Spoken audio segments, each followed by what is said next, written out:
We're off and running. Welcome back into the show. You're watching the San Francisco 49ers Report. Chase Sr. hanging out here with you. And coming up on the show, that dreaded breaking news on rookie first-round pick defensive end Mykel Williams. Also, some developing Niners trade news as well with the NFL trade deadline coming up tomorrow afternoon.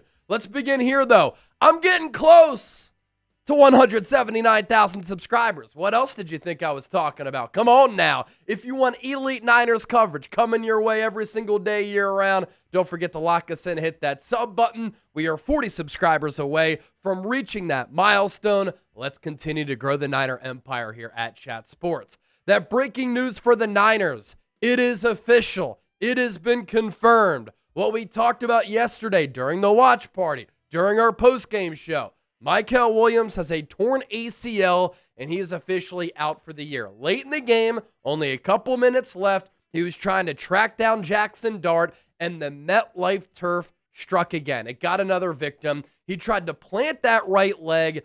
Knee went the wrong direction. You could tell he felt it immediately. And as he tried to tackle Dart around the ankles, right after that, he immediately grabbed at his knee, couldn't really straighten it out. He did walk off the field under his own power, walked into the locker room, into the tunnel under his own power. But you could tell by the way that he was reacting, he knew it was serious. After the game, Kyle Shanahan said, "We fear it is an ACL."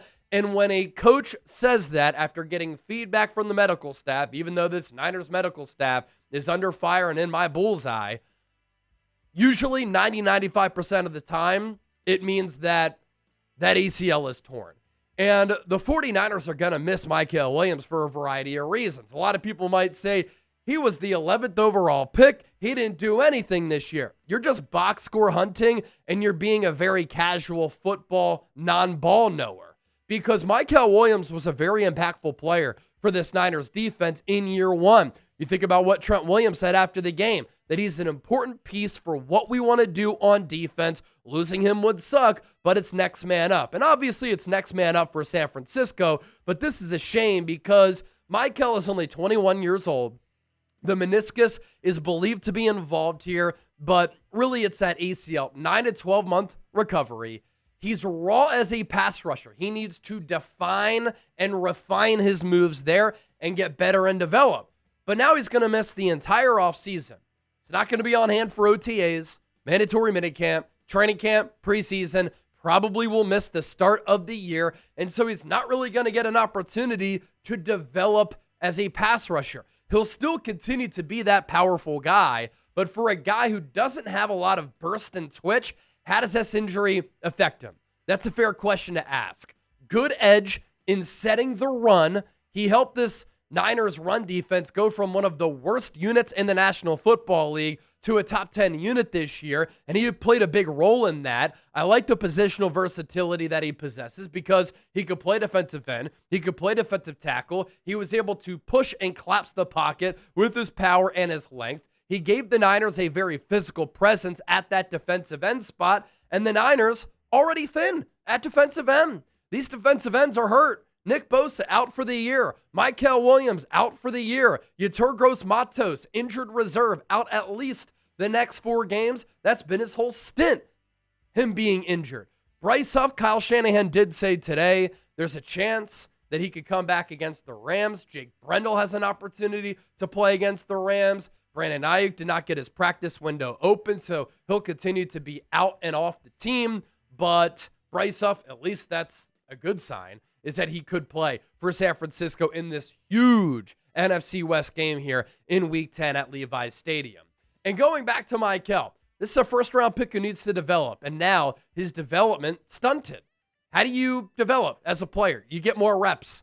And with all of these injuries along the defensive line at defensive end, he was going to get so much playing time. He had started every single game for San Francisco. So now you can throw that out of the window. I thought that he was putting together one of his better all-around games against the Giants. He had 3 pressures against New York and 14 hurries this year that he was able to accumulate. That was 36th in the NFL among all edge defenders. That's a really good number. That's starting caliber there.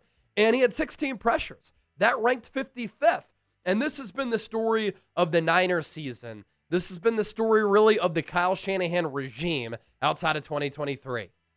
Injured, banged up, marquee players missing a lot of time. The Niners' 2 starting defensive ends from opening day are now out for the year. Nick Bosa tore his ACL in week 3. Mykel Williams tears his ACL in week 9. And look at this chart. This is a list of Niners starters and games missed so far this year. Your quarterback, Brock Purdy, who you paid, has already missed 7 games.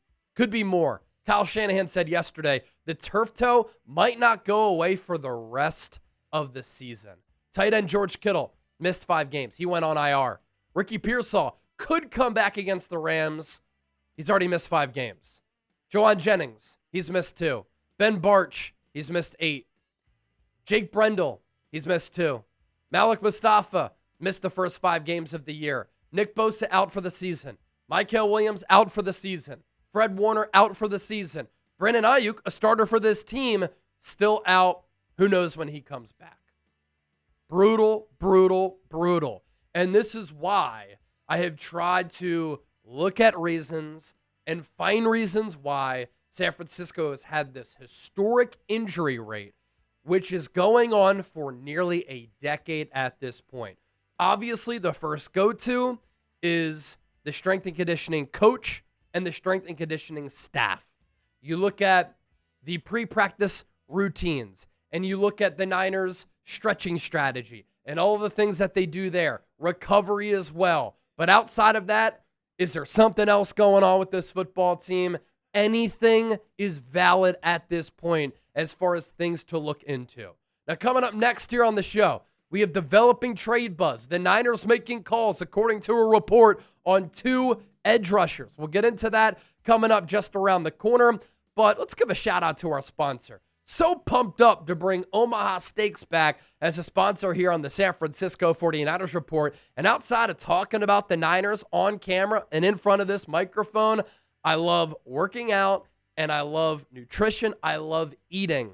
And I love the quality of Omaha Steaks. They've hooked me up so many times with a bunch of high-quality meats. And look, there's no off-season for flavor with Heartland quality food delivered right to your door. I'm also busy, so this is very convenient. During the football season, we're working 6-7 days a week. Sometimes I don't have an opportunity to go to the grocery store. And at the grocery store, I'm not finding packages like Omaha Steaks has sent me. They are the official sponsor of tailgating, delivering legendary flavor that makes game day unforgettable. Enjoy grass-fed, grain-finished, extra-aged, USDA-certified tender steaks, juicy burgers, and more game day favorites like wings, deli-style Franks and brats, and Philly cheesesteaks. Omaha Steaks offers unrivaled quality and variety. They've been America's original butcher since 1917, a family-owned company with over 100 years of expertise in the meat industry. They also carry mouth-watering burgers, chicken, pork, and seafood, plus delectable desserts, which I really have enjoyed on numerous occasions because I have to admit, sometimes I have a sweet tooth. You know how it goes. Make game day delicious with the official sponsor of tailgating. If you're tailgating at that Niners-Rams game outside of Levi's Stadium, it's a great tailgating scene. Get hooked up with Omaha Steaks. Head to omahasteaks.com. Get $35 off when you use the promo code 49ers. Again, use the code 49ers. Get $35 off at omahasteaks.com. Going to put that link attached to the pinned comment and in the show notes of today's San Francisco 49ers Report. All right, so the most legendary dog on Twitter is Ricky. And everybody, the real ones know, they know who Ricky Scoops is. The hit rate for Ricky over the last couple of years has been incredible. He has predicted free agency signings. He has reported on trades well before they actually happen. He has beaten the likes of Adam Schefter, Ian Rappaport, Jeremy Fowler, and other NFL insiders to the news before these trade news and rumors go down and come to fruition. And so I will put some stock in what Ricky has to say. He tweeted this out on this Monday, November 3rd, that the 49ers have been calling for a pass rusher the past few weeks. With Jalen Phillips traded, Eagles got him earlier today. Niners could look to Bradley Chubb or Jermaine Johnson, two players they've called about. The Cowboys are also actively looking for an edge rusher. Of note for Dallas, Jerry Jones, in classic Cowboys Jerry Jones fashion, went on the radio earlier this afternoon and said, "We have a trade completed. This player is going to be able to join our team and play immediately," but he didn't reveal what the trade was and who the Cowboys are trading for. Jerry knows that he loves to drive ratings. He likes to drive intrigue, drive drama. And so we'll see who the Cowboys have acquired, if they've acquired anybody. Let's talk about Jermaine Johnson here.